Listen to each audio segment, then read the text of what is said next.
All right, guys. Thanks for being here, and thanks. Hope you're enjoying the conference so far. So you've probably heard Dave talk about what he refers to as the gulch of death.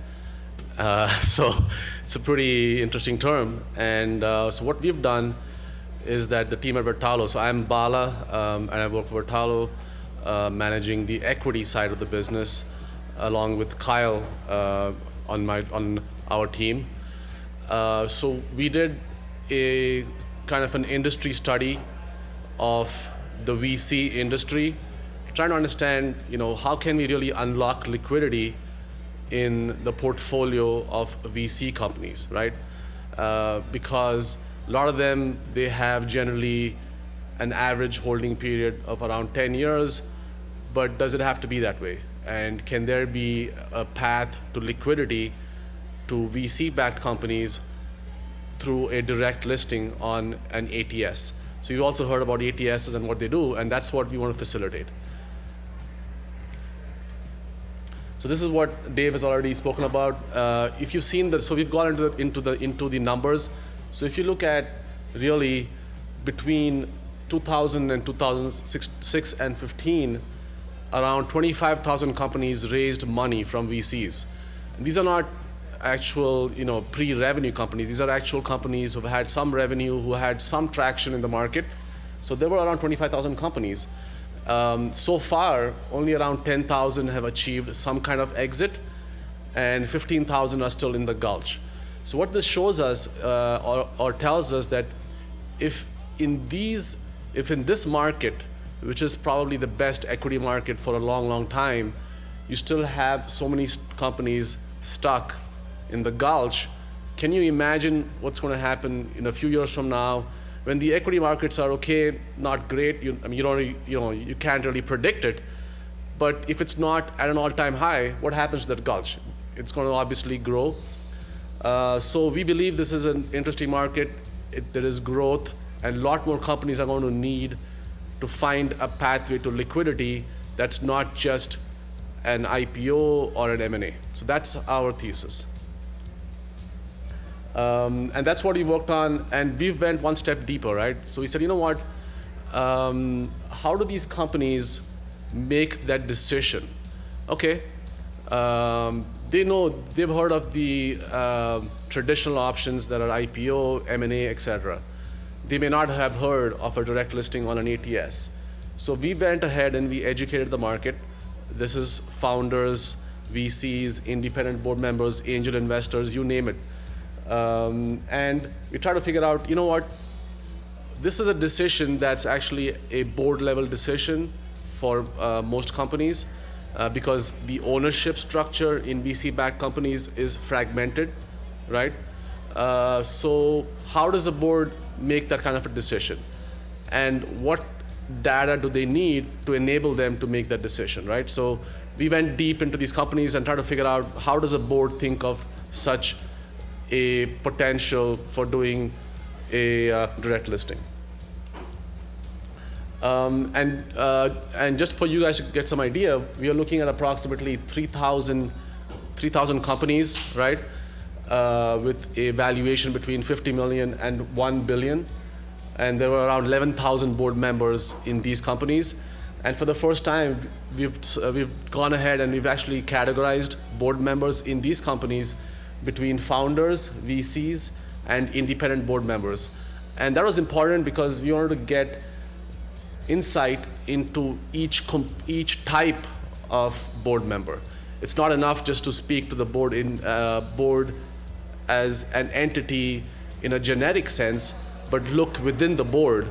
And this is the first study of its kind when someone has actually looked at the board members in that kind of detail. And as you might know, the gulch generally, that we refer to is 50 million to 1 billion, because those are companies that can't necessarily do an IPO and are generally stuck, right? So that's why we looked at that valuation range. So just to get into the details of how this worked and how we really conducted this study over the past 2 months. It was approximately around 34 questions, and these were very, very intricate questions about, have you ever considered liquidity? How important is that to your board? Do you know what direct listings are?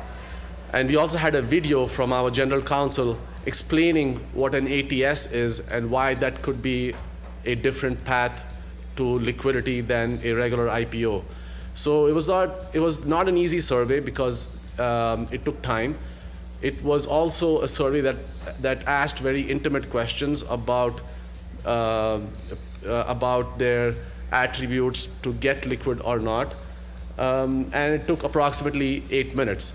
So this is the link to the survey, and if you're on the board of a VC company, we would love you to respond to us and give us your insight as well. So we had 55% founders respond to this, 31% VCs, and 14% independent board members. And like I said, this is the first time we were able to understand which entity of board members they were. Are they really VCs or are they founders? So, and that informed, and this is important because it's going to inform our go-to-market strategy on the message to the board. Who do you target on the board, and how can they build an alliance to enable a direct listing? We found that there were different types of founder profiles. Most of the founders were generally first-time founders, doing tech because it's obviously VC-backed, and they were 100%. You could probably say that 100% of the net worth was literally in that company, so it really mattered a lot to them. And on the other hand, we had also a few serial entrepreneurs, and in fact, we had a very interesting individual you might have heard of, George Zimmer, whom you might know is the founder of Men's Warehouse, and he actually is a founder of a new company called Generation Tux, that was invested in by Salesforce Ventures. So it's not any random startup; it's a real startup. They're doing quite well. And he took the time, more than 10 minutes, to respond to our survey. So we were pretty happy about that. And his tagline goes, he says, "You're going to like the way you look." And we say to him, we like the way you survey, because it was really interesting that he took 10 minutes of his time to really respond to all our questions, and very, very engaged in what we're trying to do. And we might actually have him at our conference next year, so you never know. In terms of VCs who responded to us, you have really well-known. These are not random. These are not any niche within the VC industry. It's a pretty broad survey, and you're able to capture responses from some of the best VCs in the world. So you have investors like QED that's invested in fintech. You have Initialized, that was the first money inside Coinbase. These are and then you have Felicis, which is probably more healthcare, and you have other late-stage VCs and some corporate VCs as well, including Intel and LG. And these companies, we didn't get responses from all the VCs, but there were some VCs who were on the board of the same companies that are pretty well known. So you have Benchmark, which is one of the most, you could say, the most bullish about direct listings. One of their partners, Bill Gurley, has been talking about direct listing for a number of years, and it was pretty interesting to have them also be part of this. And in terms of independent board members, we actually found that they were generally either ex-VCs, right? So you had the ex-CTO of Blackstone, right? And who just left maybe a couple of years back. So someone who's very, very engaged in the private equity and the VC industry, and now is an independent angel investor. And you also had some people who are VCs at Kleiner, et cetera. And you have investors who are actually active investors right now, but they also invest their own capital on the side. So this is important because when you look at founders and VCs, sometimes they're not necessarily aligned, and independent board members can help bridge the gap between what a founder wants, which is generally really, really interested in liquidity, whereas what a VC wants, who may not be as interested. So independent board members could be that entity which really bridges the gap. And the other piece that's important is, when you create any kind of board consensus, obviously what matters is your ownership, and you find that founders generally fall into the bucket of between 1 to 10% or 10 to 20%, whereas VCs are generally have a much higher ownership profile. So they go between 1 to 10 or even 10 to 20%. So 59% of VCs in these companies had a higher ownership stake than either founders or independent board members. So obviously you can't do this unless you bring the VC along to the table. They may not be the proponent of it, but they need to be aligned with what the founder needs to do. So now I'd like to ask you, right? So I'm going to show you on the next slide what percentage of founders have had some liquidity. That means that even though the company has not been sold as yet, so they're still in the gulch, they have not achieved any kind of real exit, but there are other ways for founders to sell some of their shares. So I'd like to do a quick poll here and try to figure out what percentage of founders, for example, you are founders as well, right? Hendrick is a founder. So as you build your company, have you had a chance to sell some of your shares so that you can pay for college or for your kids or do whatever? So what percentage do you think of the founders in our survey do you think have been able to sell some of their shares? Who says it's between 0 to 10%? Okay, and who thinks it's somewhere between 25 to 30? Very few. And then who says it's 50%? Okay, so that's nobody, right? And I think this is actually the most surprising part of a survey, based on preliminary analysis, because obviously we've not done an extensive survey. You're going to find that actually 53% of founders have actually had some liquidity. And that was surprising to us because we never expected that, right? And this actually is a good thing. It just shows that, okay, you know what? They're able to sell some shares. But the point is, if you look here, the way they've actually achieved liquidity is not the best model, right? They've generally achieved liquidity by selling some of their shares to existing VCs on the cap table or to new VCs who come into the next round. And they generally sell at a discount to the VC price. So it's almost like they're selling under duress. I got to sell. I need some. What do I do? Okay, let me sell to the VCs, or in very few cases sell back to the company, or even sell to some equity platforms who are out there who can actually buy those shares. So that's why this survey is important, because it tells us with data what's really going on. So what we have found, which most people would not have imagined before the survey, is that founders have had some liquidity. 50% have actually had liquidity. That's great.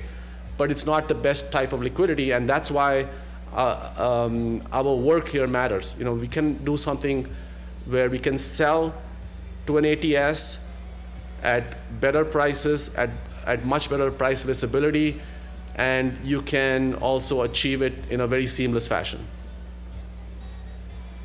So now I'm going to pass it to Kyle, who's going to go over what are the attributes of companies who are most, because at the end of the day we want them to list, right? So what would make them list? And is it something to do with valuation? Is it for how much time they've been in there? So we have some general idea, but we're going to put some numbers to it so you guys can get maybe help you in your go-to-market strategy when you go after the market, what kind of companies you should go after.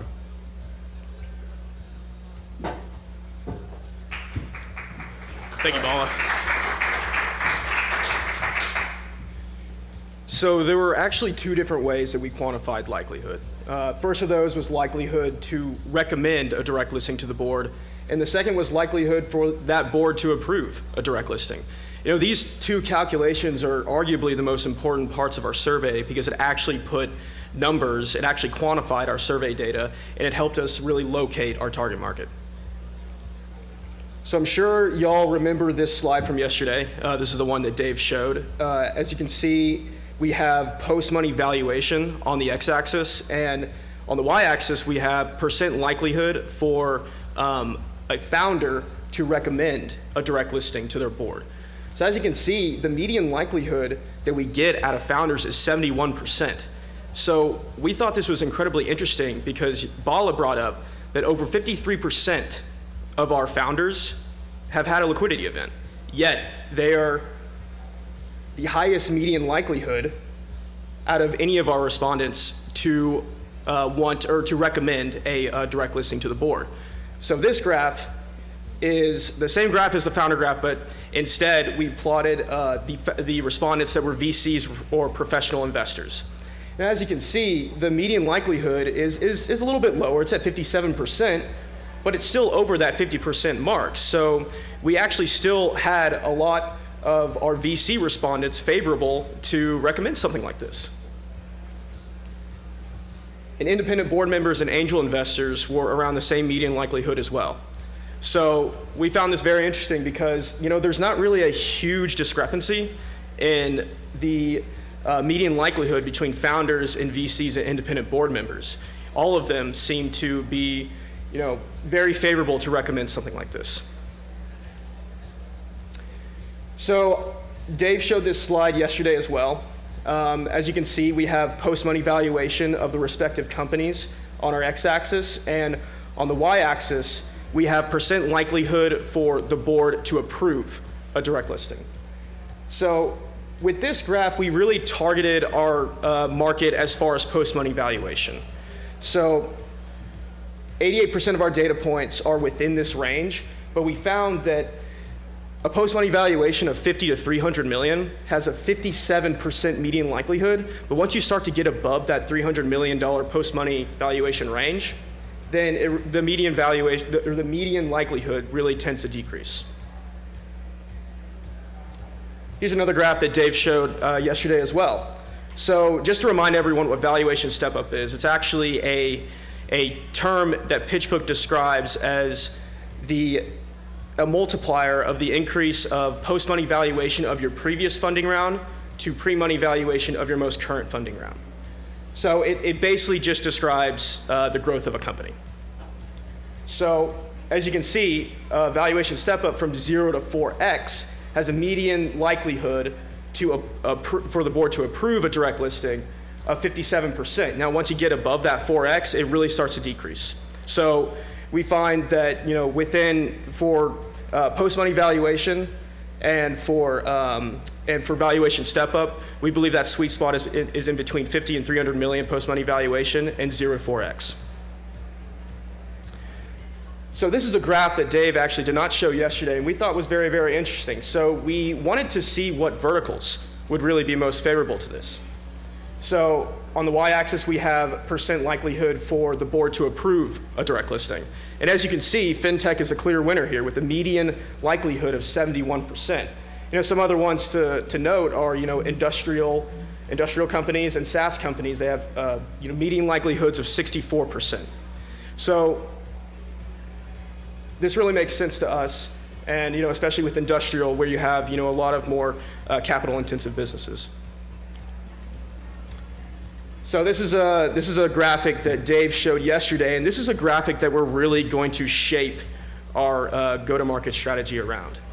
We did, this is an analysis that Qualtrics actually helped us with. So we have 8 different attributes of a direct listing on an ATS. It's very clear that the business rationale of these attributes are way more important than the technical rationale.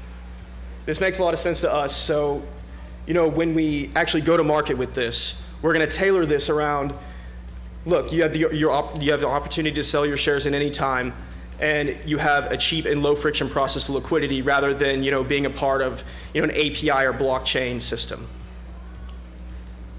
And now I'll pass it back over to Bala as he'll talk more about some individual case studies that we think y'all might find interesting.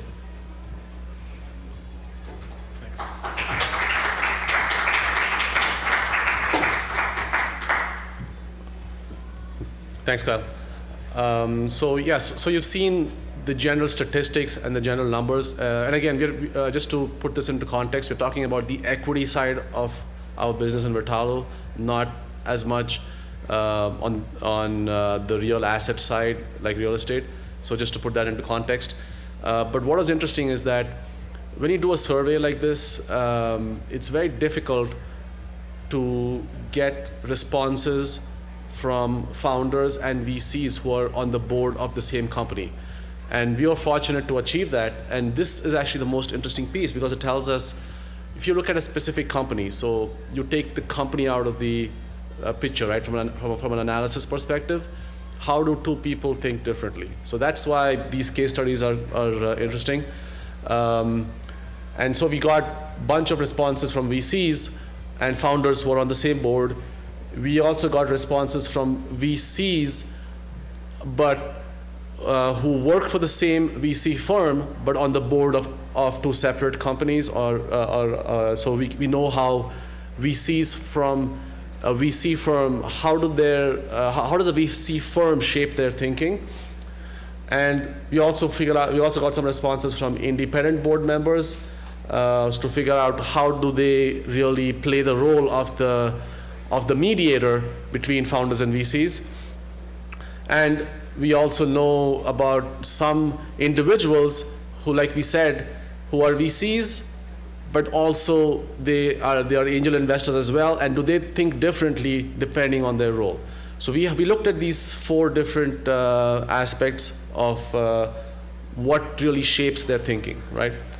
So the first one was a company called Protect, and here you find that the founder owns between 1 to 10% or 1 to 9.9% of the company.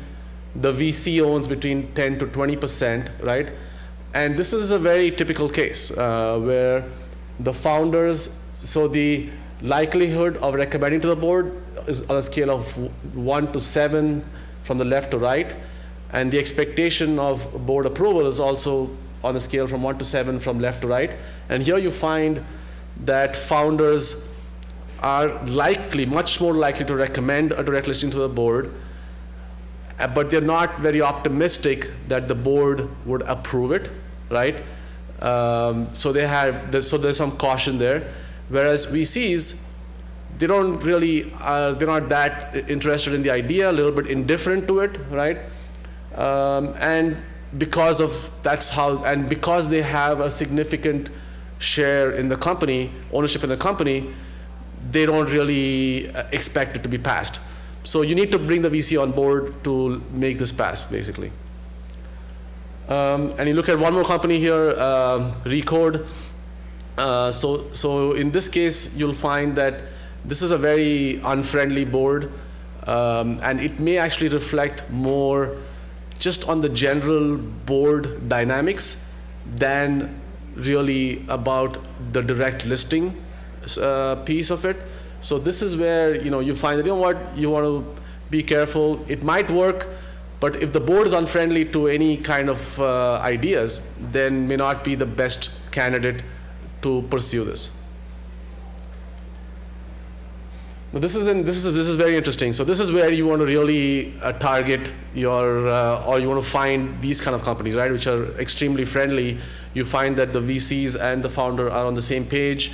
They both have not sold any shares in the company. They both have very similar ownership percentages. So they own the same amount of shares in the company.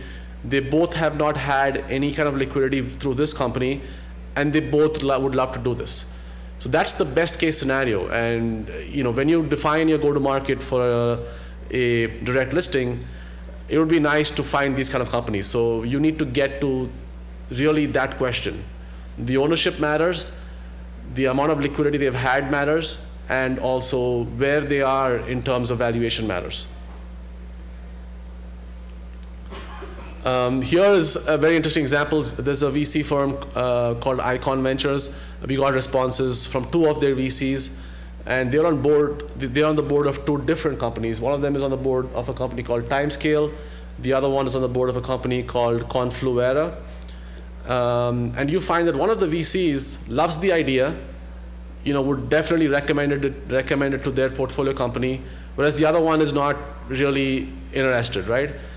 But this is actually great, because what this tells us is that just because a VC at a specific firm like Icon Ventures is not enthusiastic, that's not really that does not define what the VC firm is going to do with all the other portfolio companies.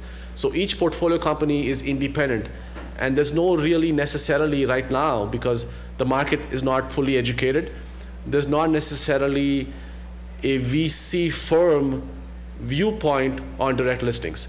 Ultimately, you want to get there, because that's a great go-to-market strategy when you can talk to a VC and they just want to list all their portfolio companies. I think we'll get there. It might be a few years, but the point is that right now we have a chance to define the market and educate the market and work with a few companies which really would love to do this, and then we can take it upstream to the entire portfolios of these VC companies. Here you find, this is a survey. So it's also we also got some responses from independent board members, and here you find, because of the profile of independent board members who end up being, ex-VCs or even current VCs, they're not their profile actually matches more on the VC side of the equation, right? So, for example, in this case, you found that the independent board members were not really that crazy about selling, right? Whereas the founder was. So it's something to be cognizant of, that independent board members can go either way. They're not necessarily all, because I think when we went into the survey, we went in with this hypothesis that a founder would be able to generate some consensus by building allies with independent board members, but that may not necessarily be the case. So that's a word of caution, but that does not mean that they will not as well.